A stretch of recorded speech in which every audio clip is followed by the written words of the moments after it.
We don't need to understand. And ladies and gentlemen, we don't understand a lot of things, but what we do understand is that we, the DMV Sports 3, are here for you, the fans, as we are fans, talking all things DMV right here on the show. We about to get started, so you might as well know what we about to say. Let's get it. Let's get it. DC, home of the press, home of the feds, home of some of the most notorious crackheads. Politicians and politics, the government's a fix. Folks push them bricks right beside the river Styx. DC, decay corpse, dirty Cadillacs, Desert Eagle cannon blast. Watch your back, DC. It ain't no bloods, no crips, no lords, no disciples. Just thugs with mugs, with slugs, living trifle. Living in this game where the stats be getting vital. With a monumental idol looking like a clan fighter. DC, it's hoods, memorials, and monuments. They protest and climb the White House fence. All right. We are back. Always excited, always happy to be here. After that libation break, you've been waiting. Deacon. Come on, man. I wasn't talking about me.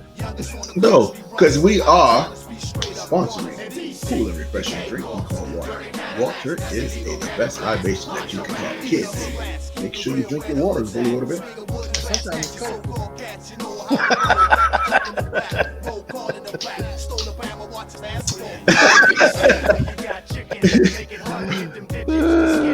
Make sure you also call your plumber because Big Al has dirty water. Anyway, we always hear, as you know, we get a little silly sometimes. But right now, what wasn't silly and what surely wasn't funny was that beating, and I do mean beating, that we took last week. There's no way else to say it. That was rough. We got beat down. Literally, Buffalo Bill fans could talk trash about the Washington football team for years to come. They'll bring that up. Similar to how we beat down Dallas last year. How we just destroyed them in their stadium. That's what they came. We went there and we just got demolished. And so, which brings up our first topic. Everybody's been saying it. Everybody's been talking about it. This is a big, big deal. On paper, we thought that we had the best defensive line. As a matter of fact, most improved defense in the NFL. Individuals from every show, from Fox, ESPN, any show that you could think of, will all say the same thing when they brought up the game. What's going on with Washington's defense? We thought that they were going to be. We assumed. We figured. We dreamed. And everybody's a little bit shocked at the letdown that everything that we hung our hat on was supposed to be the defense to get us where we needed to be. And so far right now, the defense hasn't helped us in that regard. Gentlemen, as we look at the talent that we have on the defensive team, what is the problem? We'll talk about that briefly. Start off with anybody's round robin. You might want to jump out there. Defense. I think the problem is that our team is not playing together. The defense isn't playing together. We have a bunch of talented individual players that aren't coming together to play as a team defense. It was like we were saying against Buffalo. These guys don't have any standouts. They had maybe one or two guys, but they played team defense. They played the same defense we play, and they played it better. Yep. They played as a team. It seems like we're looking for individuals to come up with plays on every down as opposed to let's play a team defense. And as far as we made an assumption at the beginning of the year that this team defense was going to work, it got better because we brought in certain players, which was definitely an upgrade from what we had. But one would think. Yeah, once again. No more think, yeah. We assumed that this was going to work, and we kind of made an ass out of ourselves for the first couple of games. Now we have to figure out how to go forward. We can't keep looking backwards. We got to go figure out how to go forward, how to get better every week and get better fast, because we are getting beat up. On defense, it's like the quarterbacks are thrown against air. It's like, anyway, the whole point of defense is about a team. So and Chase Young's been getting beat up this week, but he's playing hard. He just has to get better as well. This is his second. It's like we were saying about the quarterbacks. They get a film on you. They know what you can do. They know what you can't do. And then they start shutting you down. And then you have to make adjustments on the shutdown. Same thing with defense. They're getting a tape on what Chase Young likes to do, what he does best. And they're countering it. Now he has to find another counter to their counter. And that's on both sides, because it's not like Montez Sweat is world beating right now. So they looked at our defense last year, they found the holes in it, and they're exploiting this.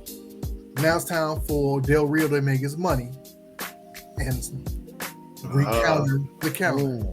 We're gonna come to that. Big Al. Well, I totally agree with the Deacon right there. He's exactly right. I think that that people have caught up to our defense. They see that the weakness is strengths, and they forcing us to our weakness, and making plays on third down. We are not making plays on third down. That's the biggest area where I see we're not making plays on third down. Right. We had that third and 12 in this last game, like that. Yeah. Third and 16. It's like it don't matter. It's third down. They're gonna get it. They're gonna get it. So, but I want to propose something else to you too. Now, in this league, we as fans watch the game because we enjoy football. We want to win. We just love the sport. But there's people that play the game. It's a job for them, and they're trying to get paid. Now, to get paid, you have to be noticed, and to be noticed, you got to make plays. You got to be a playmaker. And sometimes when you play in a team sport, you're asked to do things that don't notice you. You may have to take on two blockers while the guy behind you make the tackle. And maybe the guy behind you checking maybe a little bit bigger than your check will be if you do your job. You know what I'm saying? So in the past, the Deion Sanders of the world, the Darrell Greens of the world, the Dexter Manleys of the world, the LeVar Arringtons of the world were trying to make plays. And the reason why they were trying to make plays, because it's a job to them. Now, do you win with that? Can you win with that? That's the possibility that our team has a bunch of players trying to get paid, of course, and not doing their job. Mm. They're trying to get paid and they're trying to get noticed. Mm. And that doesn't help that team atmosphere that Deacon was talking about that plays a good, cohesive defense. Mm. So I think when you hear Ron talk about people are not disciplined, people are not mature, he says stuff like that. I think he's talking about that. He's not trying to call people out, but there are players on our team that may be looking to be more so trying to get paid and noticed than playing a winning brand of football. What do you think about that, Trey? Hey, man, that's deep, man. That's cerebral. That's Big Al there, man. He did a mini deep dive on the level of just the reasons why, the investment. What are we trying to do? Do we really believe that we can do and win the division again? Or are we just trying to solidify the check? Or at least do enough to maybe get picked up by another team at the end of the year? That's deep, man. I mean, I think that all does play into it, which then leads to what I'm thinking, coaching. Because if a coach inspires you, is Del Rio really inspiring the defense? Or has the defense given up on Jack? That's something to think about. A lot of people don't talk about it. They keep it out the press, but you've seen teams do it a lot. You can ask that guy that was in, who was that? Garrett in Dallas. The team just shut down on him. You know what I'm saying? I was like, we done with you, man. And that was the way they got rid of him, because, he was always stinking up the place. If he didn't inspire them, then why keep him? And so now he's over there stinking it up someplace else. But the bottom line is, I think what Al is saying is that's something that we could think about. It's definitely plausible, maybe not probable, but plausible. And so therefore, I'm with you, Big Al, on that, which makes me think about, and let's get specific a little bit, Mr. Chase Young, because Deacon brought up the fact that fans were kind of beating up on him. I mean, I think Chase Young for the last year and a half has been Washington. He surpassed everybody, even the great Alex Ovechkin, as far as popularity of the Washington teams. But boy, I tell you, when that knob turns cold, it turns cold and watch.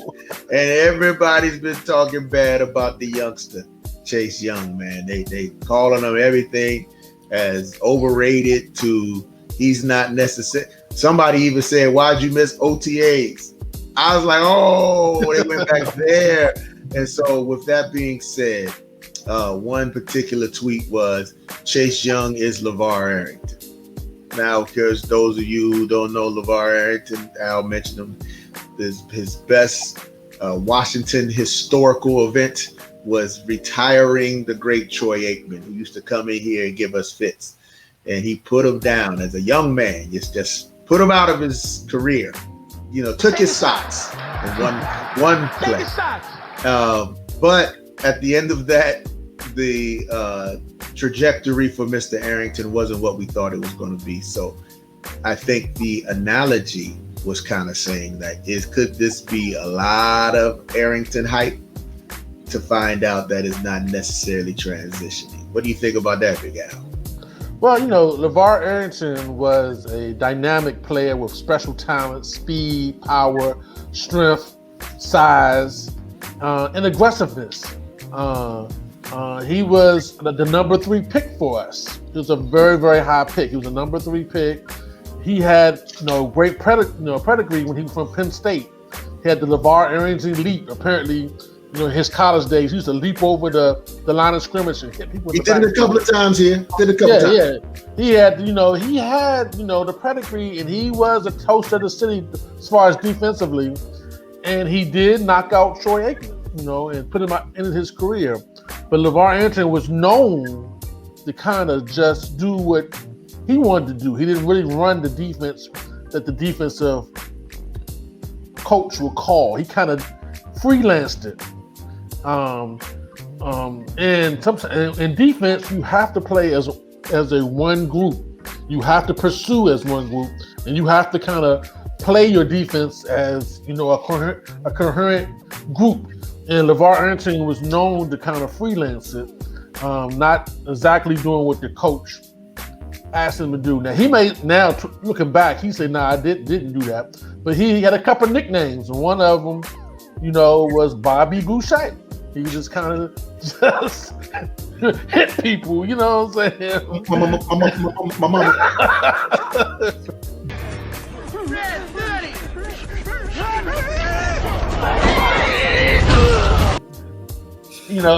So and what it did was everybody knew LeVar Arrington. You saw the big hits, but we didn't play winning brand of football back in those days. We wasn't a winner. And now to be a winner, we think about Joe Gibbs' defenses. They all kind of played their role, and maybe none of them was at the level of maybe a LeVar Arrington, besides maybe Darryl Green, but they were a winning, defense, a dominant defense too. Deacon.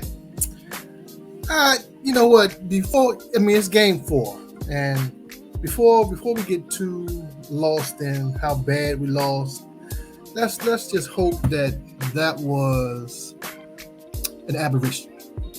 That just throw it out.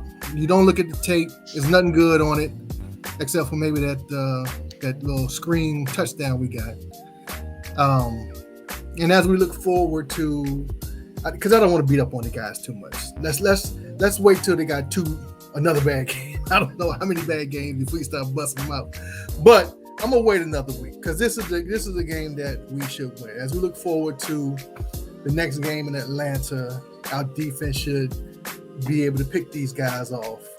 And if you look even further to the Super Bowl and Snoop Dogg and tights, we got to keep everything in perspective. We got to keep it in perspective that we're trying to get to a position of winning the division constantly, consistently.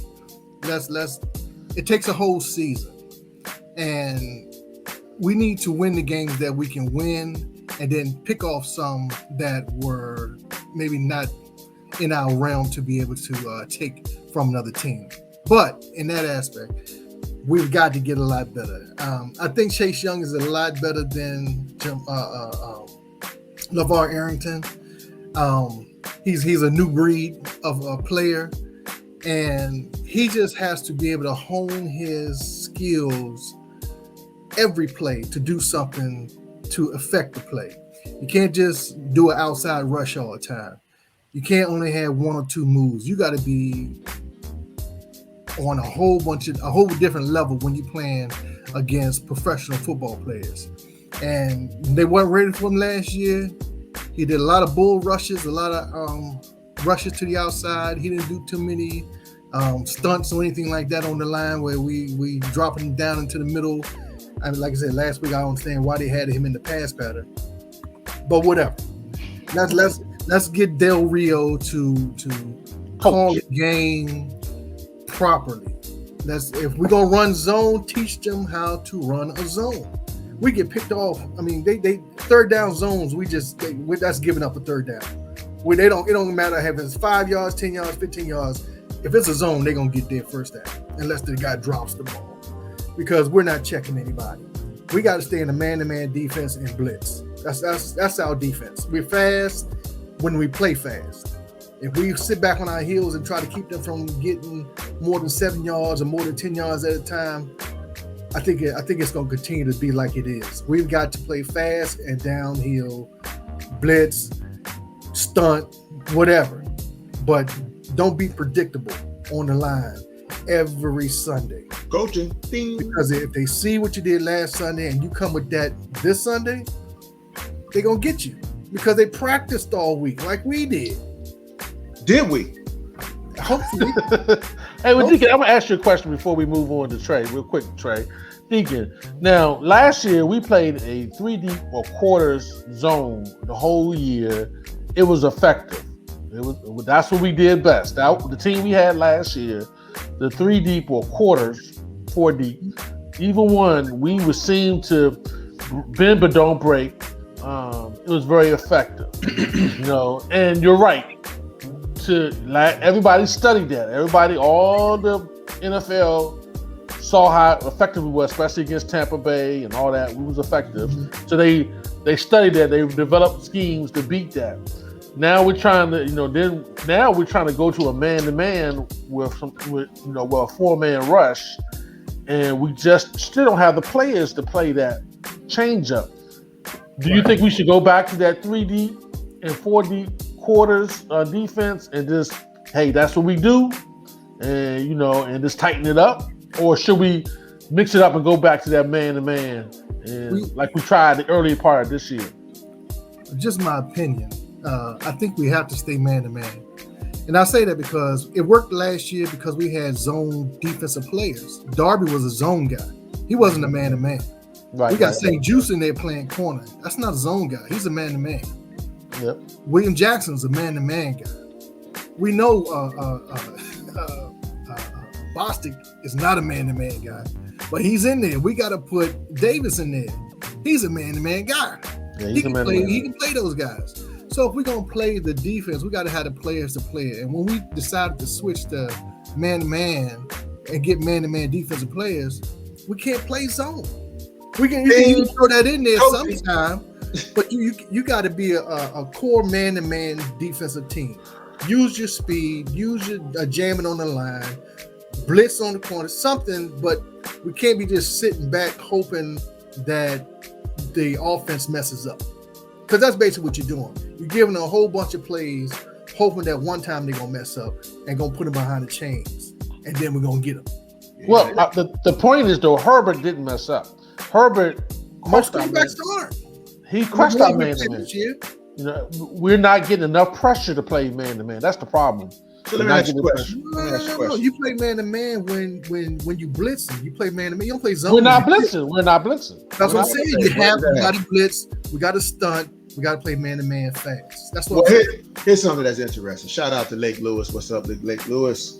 Lake Lewis tweeted a day ago. Holcomb said, this is your boy Cole, Big Al. Holcomb said, that no schematic changes have been made to the defense, but that everyone again needs to go back to the fundamentals and techniques of playing.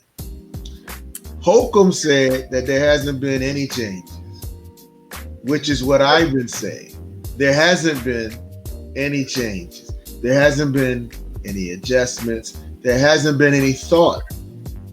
It seems like the old school mentality of you can do it, you can win, is what the coaches rather do than adapt to what Deacon was saying. Deacon just now talked about players' strengths. As Holcomb is stating, they're talking about coaches' feelings or ideologies versus the talent on the field, which has me throwing up a little bit in the mouth because I think that's been Washington's problem for quite some time. That's been a big problem on offense. Now, absolutely. Now it's our problem with defense. Correctamundo, sir. Can I have a bite of that delicious burger? I would like to buy a ham burger. Because you nailed it on the head. So all we need to do and wonder is in the offices and the strategic ideologies behind the organization, are they ready to make some bold moves? We call them riverboat Ron. All right. Are we ready to put it on the table? Are we ready to, to actually put down a real bet? And that's betting on your own team. So moving on, let me say this. Let's talk a little bit about a change in the wide receivers. Guess who's back? Who's back? Curtis Samuel. Curtis Samuels. And at this point, ladies and gentlemen, if you're following us and you're here this long, please hit the like button and subscribe. We really do appreciate it. It does a lot. And also, you would know by now, because you come back it reminds you to come back and watch us, that you'll realize I'm always right. And I'm always right because I said it 4 games before the first game of the season that's when Curtis Samuels will come back. And lo and behold, put your money on me, guys. Come on, say it, fellas. Say it. I'll say it. Say it. That's right. It is easy to say somebody's gonna come back 4th game when you get on short-term IR. The 4th game is when you're supposed to come back.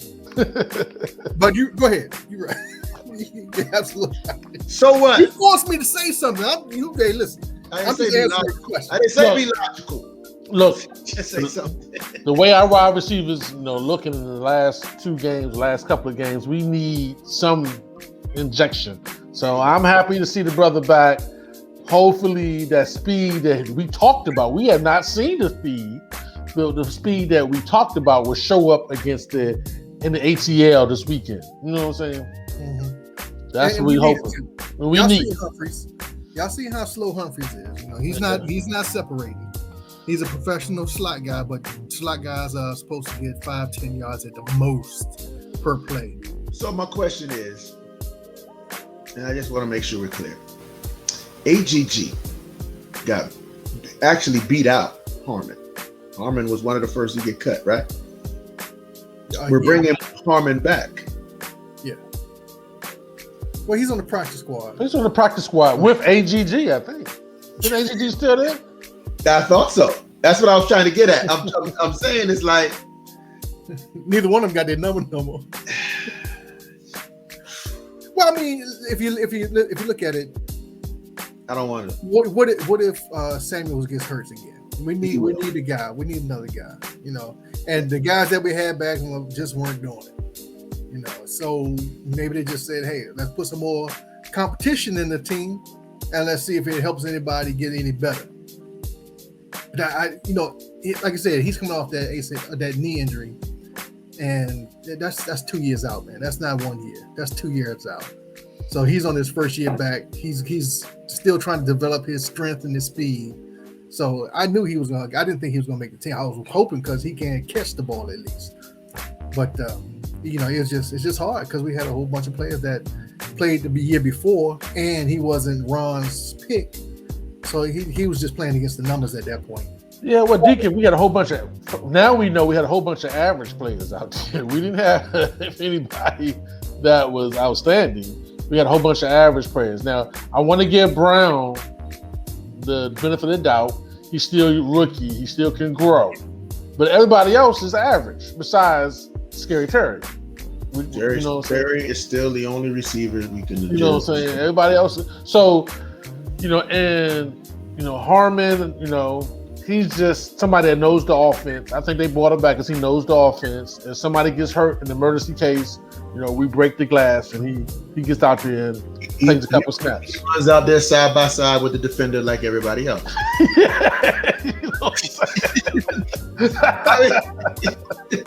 I'm just too soon, Deacon. You made a face. Too soon. Nobody is getting open.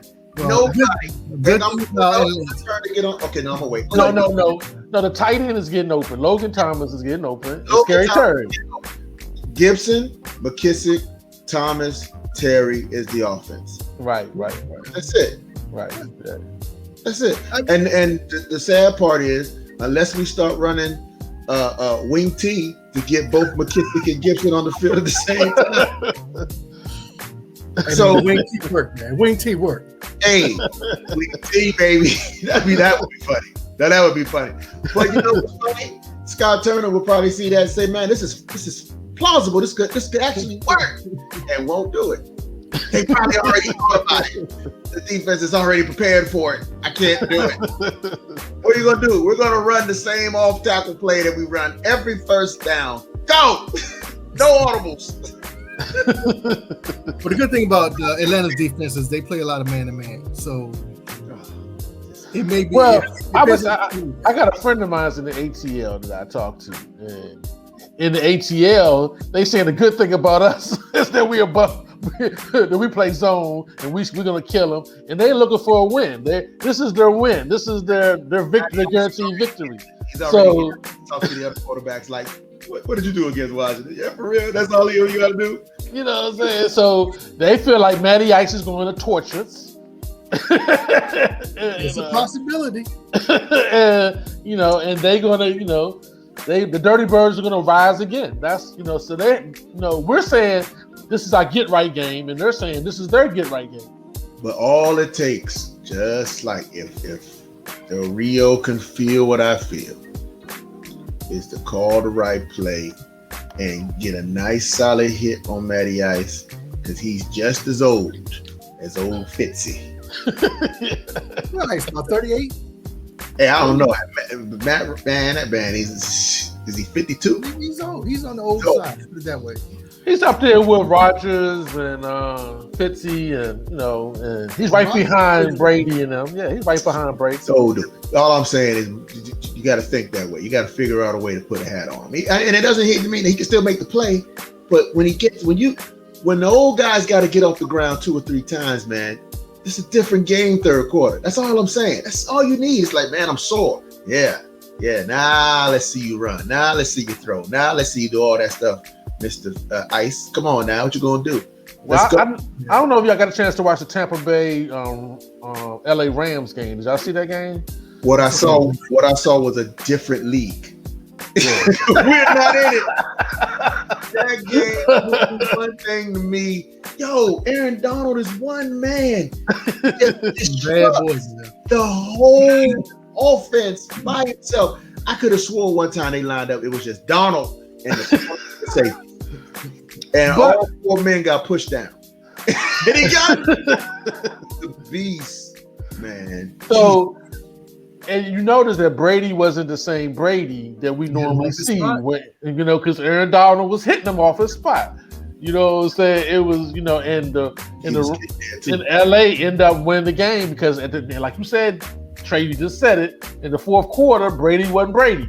You know what I'm saying? And he's an older guy. When you tender, baby. You just can't plant that foot when your leg is so. Nah, man, that's what I'm saying. That's what I'm talking about, man. Even the young guys can get tender, man. Yeah. I remember there's some teams, man. I seen some guys get one good, they don't come off the field. He pops up. There's no need for a concussion protocol, but don't mean you don't have a concussion. You see what I'm saying? And so, Speaking of concussion, Deacon, do we have an injury report for our ATL game this week coming up? I don't know. I know who's going to be playing. Put it that way. I know Gibson's supposed to be hurt. He didn't practice today. He's going to be playing. Your boy St. Jude's had the concussion.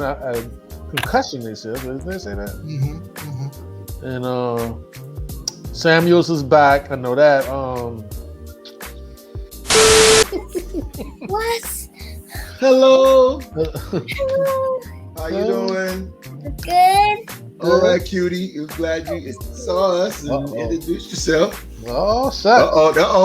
Now the show's gotten better. Now the show got better. Now, you know you live on YouTube. We've been waiting. This is what we've been waiting on. How y'all ladies doing? Good. How's school? Good. Okay. Okay. So we have honesty. Okay, all right. I love it. So let's get some names and let's get some ages. I'm Sydney and I'm 10 and a half. 10 and a half. Okay. All right. That's important now. I'm Harper and I'm 8. Harper and she's 8. Okay. All right. Well, I'm Trey. Okay. And I'm old. And I'm out and I'm older. But it has definitely a pleasure for you two princesses to join us this evening. So what kind of plans you have with your Mr. Deacon there? I'm gonna annoy him all night. Beautiful. Until he makes me go to bed.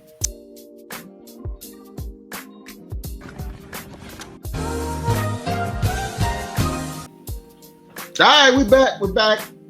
You know, things happen. Let's do this. Let's take a little shift. We're going to talk a little bit about Atlanta and the Dirty Birds. What do we have to do? When we talked about the old man, we already said that, hey, all it takes is one good hit and he could be a Fitzpatrick tragic injury, and we can, get through the game. Not that we want to see anybody get injured, and we do want our Fitzmagic to come back, but football is a man's physical gladiator sport. At least it used to be. When I came up, dude, football was it was gladiators. It was angry. It was angry. It was just like when we hit somebody, when I played, if you hit somebody and he didn't get up, like we didn't hold hands with the... And so at the end of the day, those guys coming around full speed aren't coming to hold your hand or pull the flag off your hip. So at the end of the day, let's put some pads on Mr. Matty Ice to see what happens. I think that is the key to victory. Once we put Mr. Ice down, I don't know who his backup is, game over. That's true. Yeah. I think the first team to get to 14 is going to definitely have an advantage in this particular game.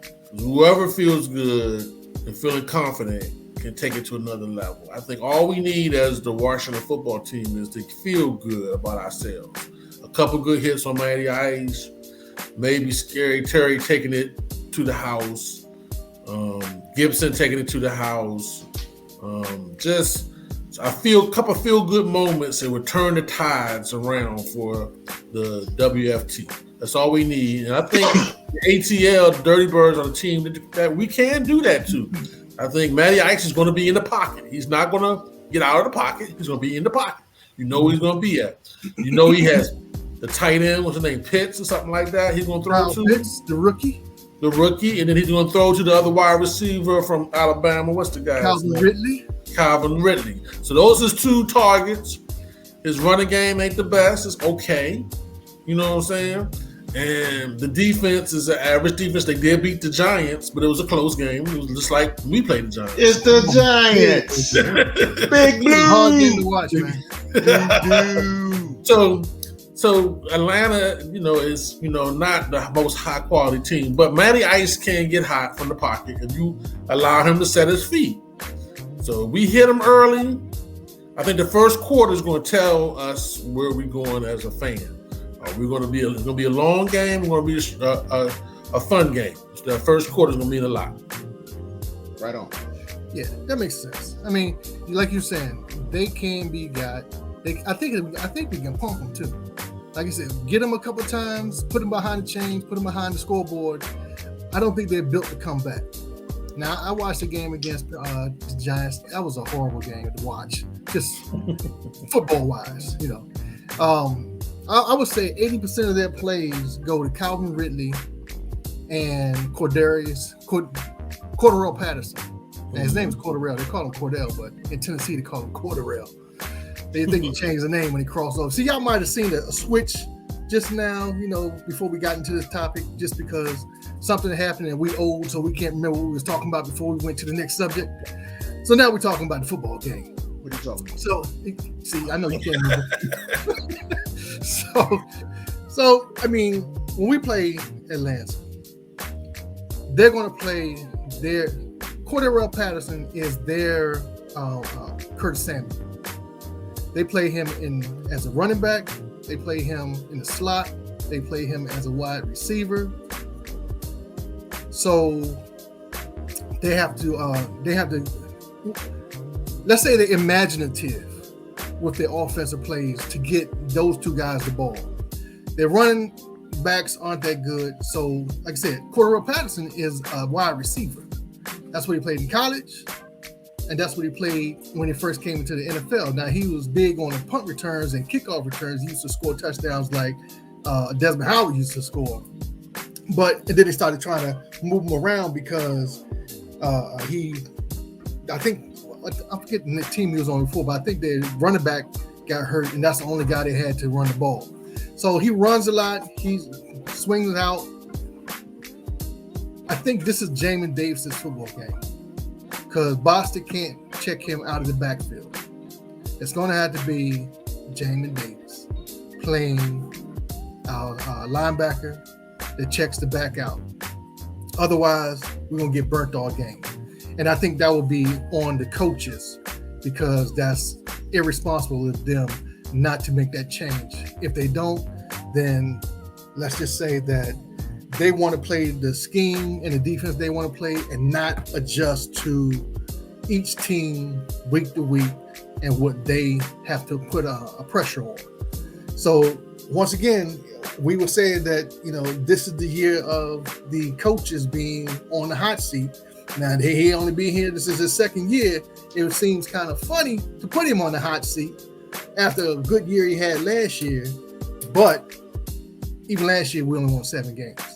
So we have to be honest about what we have and going forward. We can't be afraid to make changes and say we made a mistake early. Don't wait 5-6 years down the road and be like, well, you know, he never got any better. So this week we should get a win, but you never can tell. Deacon's so popular that he gets paparazzi in the house. It's a beautiful thing. Hey, listen, this is also National Podcast Day. So as you can see, the most famous of the three definitely is getting an article in Jack and Jill magazine. Oh man. Hey, I love kids. One of the things to sum up our Washington football program is this. We're going to have to know that this is a must-win game for us. It's more to it than just the stats of where we are in the division. I think it's more of who we are as a team. And are we going to continue to push forward? It's kind of like last year where I believe at one point Deacon was like, it's all practice. And we was all mad and ready to chew nails until Ron Rivera made a switch after Haskins just showed that he wasn't who he was and said, hey, you know what? We're going to push towards the divisional championship, and we got it. They can never take that away from us. But do they want it this year? And I think this game is going to, like Deacon said, determine if they do it. Are they going to really want to do this, or are they just out there, like Big Al said, collecting the check? Tune in this Sunday. What time is the game, fellas? 1 o'clock. 1 o'clock game. They keep us at 1 o'clock because they figure we ain't worth watching. Get them out the way. 1 o'clock. We're in Atlanta. You know what I'm saying? Ain't nothing good in Atlanta. There's only one thing good in Atlanta, but Haskins ain't going. And so with that being said, we're going to transition Hey, We're going man. to transition now. Again, shout out to everybody who does watch us and follow us, man. We do appreciate each and every one of you. It is awesome to be here. The old men are slow. We're not like Rio and your boy Sanchez and all y'all guys. They put out podcasts like, right behind each other. You know what I'm saying? Big Doug trying to keep up with them, putting out 30 podcasts a week. But when we do come out, we come out with a bunch of heart and effort. Shout out to Tony, who's put out 4 podcasts on us doing a podcast. That's because he was doing a podcast.